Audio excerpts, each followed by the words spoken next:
Bonjour, notre intervention aujourd'hui intitulée Qu'est-ce que l'éthique tirée du mot grec ethos qui signifie manière de vivre.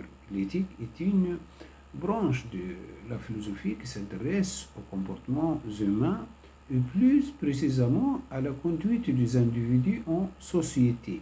L'éthique fait l'examen de la justification rationnelle de nos jugements moraux. Elle étudie ce qui est moralement bien ou mal, juste ou injuste.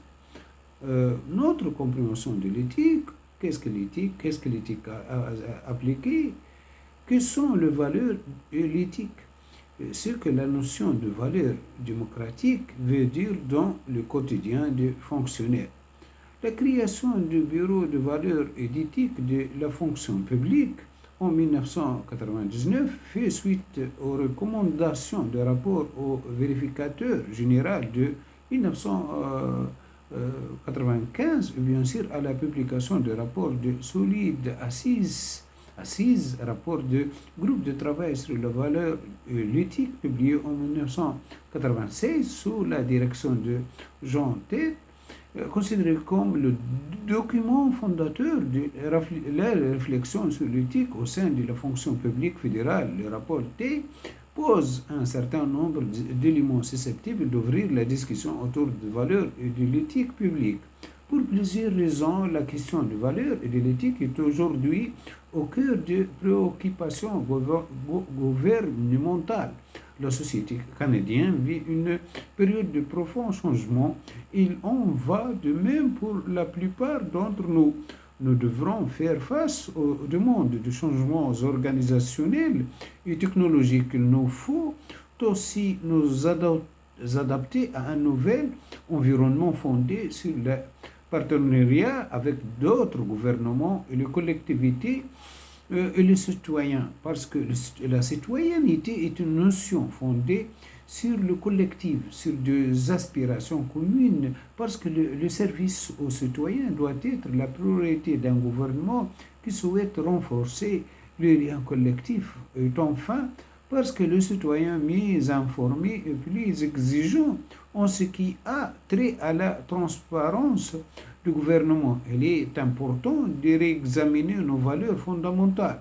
Nous devons également bien comprendre comment un comportement éthique peut nous permettre de continuer d'atteindre nos objectifs personnels et organisationnels de manière cohérente et constructive. Après avoir bâti sur les conclusions du rapport de fait Jean Tate, il entend maintenant préciser sa compréhension de l'éthique. Le texte qui suit vise à présenter la philosophie générale. Qu'est-ce que l'éthique tirée du mot grec ethos, qui signifie manière de vivre? L'éthique est une branche de la philosophie qui s'intéresse au comportement humain et plus précisément à la conduite des individus en société. L'éthique fait l'examen de la justification rationnelle de nos jugements moraux. Elle étudie ce qui est moralement bien ou mal, juste ou injuste. Dans un sens plus large, l'éthique réfléchit sur la personne humaine et sur son interaction avec la nature et les autres hommes, sur la liberté, sur la responsabilité, sur la justice. On peut dire de façon générale que l'éthique, dès lors qu'elle s'engage à réfléchir sur le rapport qui existe entre les hommes et le monde, a le souci de l'autonomie de la personne. Cette autonomie est la condition première de la prise de décisions éthiques de toute analyse objective des faits.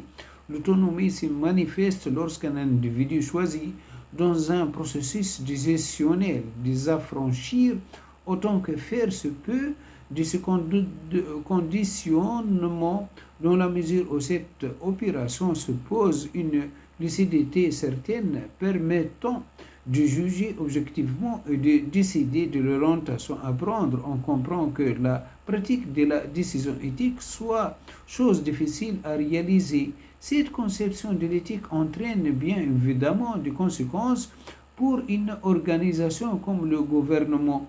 Croit que la réflexion sur l'éthique doit s'inscrire dans un effort d'humanisation de la fonction publique et que cet effort passe inévitablement par l'accroissement de l'autonomie des personnes. C'est là l'un des principes essentiels à l'opération qui consiste à passer d'une administration publique verticale où les règles sont dictées à une structure décisionnelle horizontale qui laisse plus de place au jugement et à la responsabilisation du fonctionnaire.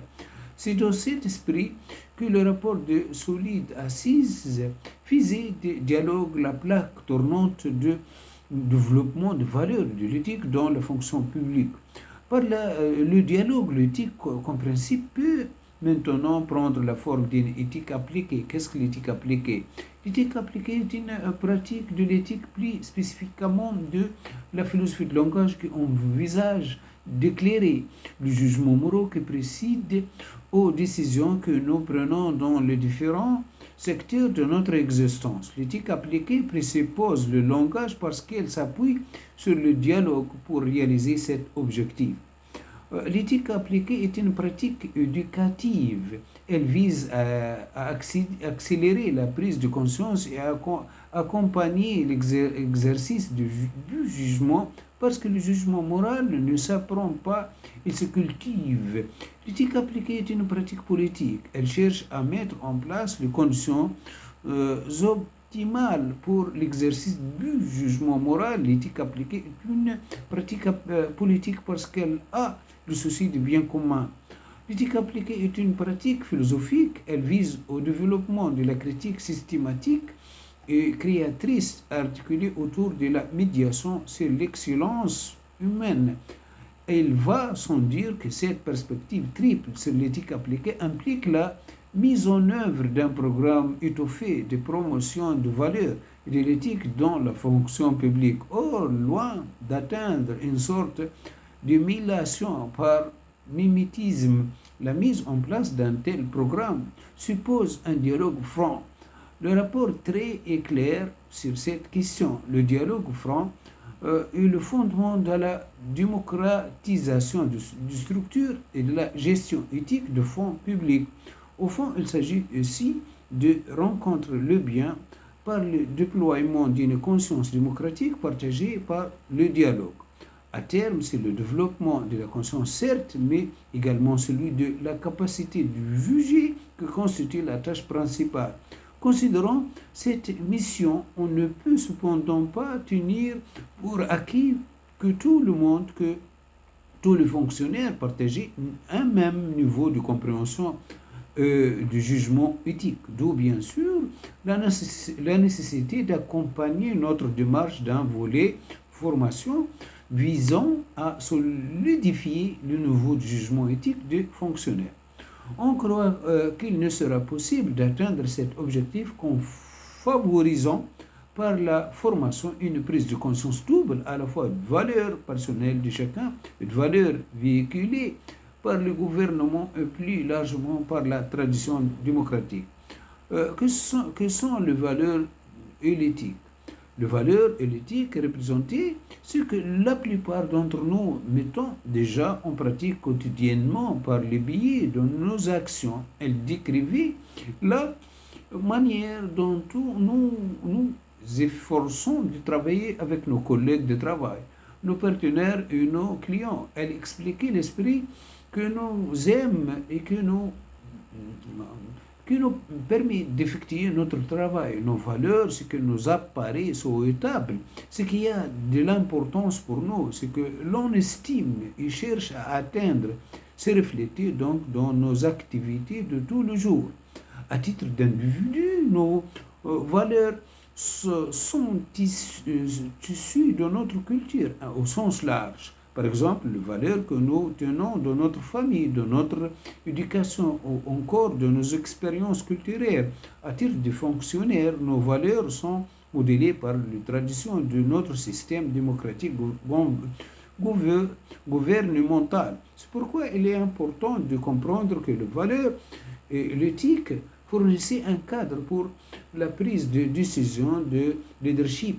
Cette compréhension est d'autant plus importante dans la mesure où nous pensant à la suite du rapport que la déontologie et les règles qui l'accompagnent ne sont pas les seuls éléments susceptibles de promouvoir les valeurs et l'éthique au sein de la fonction publique.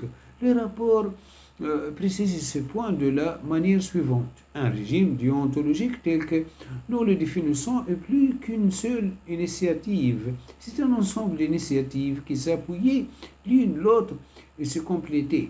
Cet élément reflète la position, mais il précise surtout le contour de la ligne de force de la réflexion sur les valeurs et l'éthique au sein de la fonction publique, selon laquelle aucune règle ne peut seule encourager le citoyen ou le fonctionnaire à développer l'esprit conciliant qui, en toute conscience, lui permet d'agir de manière responsable, de